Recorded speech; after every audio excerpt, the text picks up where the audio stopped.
podcast of the African diaspora. I'm your anchor, Ochanda, daily bringing you the top stories from Africa and the Caribbean. Let's take a look at today's news on Wednesday, September 20th, 2023. We go to Egypt, where in New York, they had a meeting with Sudan's neighbors. The second meeting of foreign ministers of Sudan's neighboring countries convened on Wednesday at the headquarters of Egypt's permanent mission to the United Nations in New York.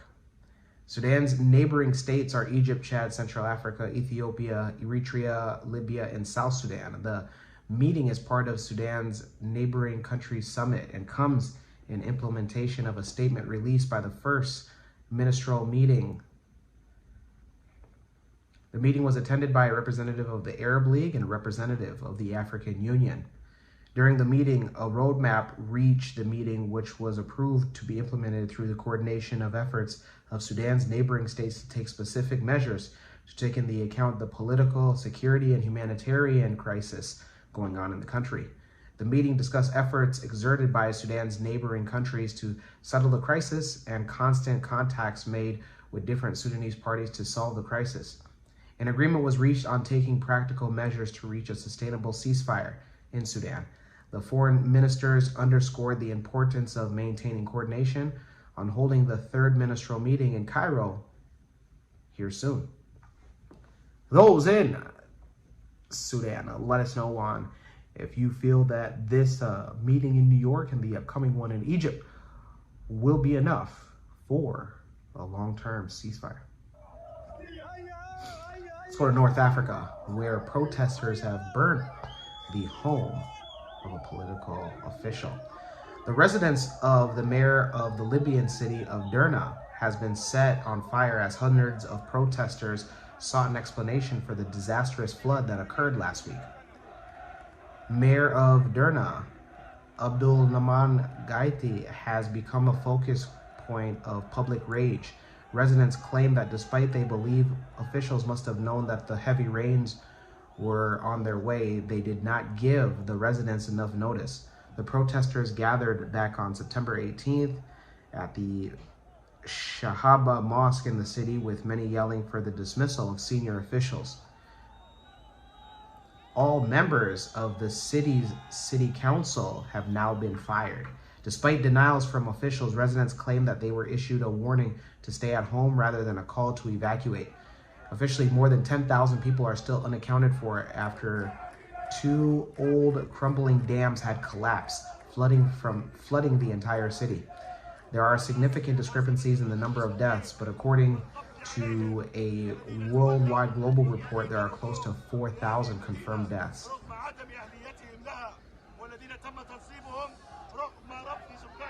The United Nations recognized administration based in Tripoli and a government in the east supported by a warlord currently rule Libya. The country has been torn apart after power struggles since the overthrow of its once late leader, Gaddafi. On September 19th, an official in the Eastern Libya administration said that all journalists had been asked to leave Derna and accused them of impeding the efforts to rescue crews. There has also been a shutdown of internet and telephone services till this day.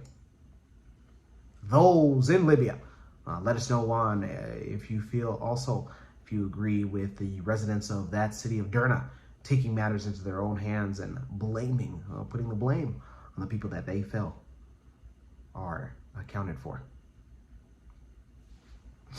Let's go to Rwanda, where the president has announced plans for an upcoming election. President of Rwanda, Paul Kagame, has announced that he will run for a fourth term in next year's presidential election. He is quoted as saying, "I'm sorry for the West, but what the West thinks is not my problem," when he was asked about his decision. Kagame has been in power now for 23 years and can run for 2 more 5-year terms under the current constitution. In April of 2023, Kagame joked that he was looking forward to retiring and handing over power after 23 years in office. The country's ruling party, the Rwanda Patriotic Front, retained Kagame as its chairman in April. and he has led the party since 1998. The party elected its first woman vice chairperson, and Rwanda has one of the world's highest proportions of women in parliament and government.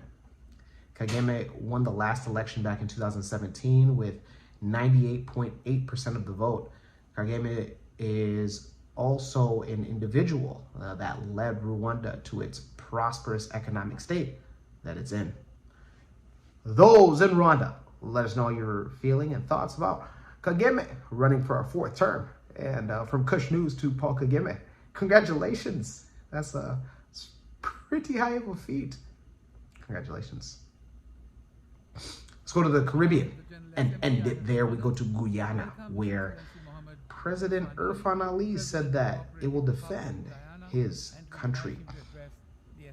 Guyana says that it will not be taking threats against its sovereignty from Venezuela lightly.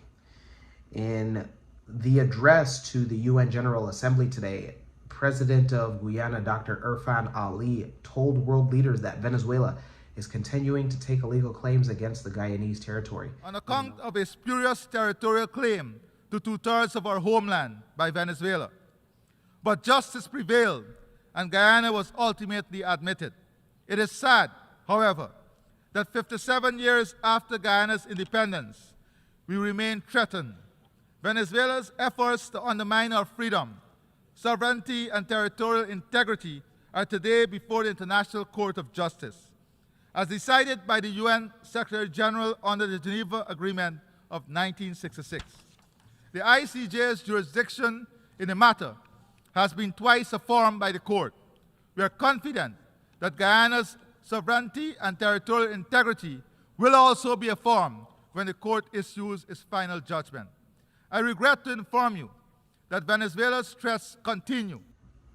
Those in Guyana, let us know if you share the president's sentiments as well, or if you think things are just being blown out of proportion. When we come back, we'll have today's African proverb of the day. Don't go anywhere. My name is Ochanda, but I go by MC Cadero. Who's ready to hear some hip hop?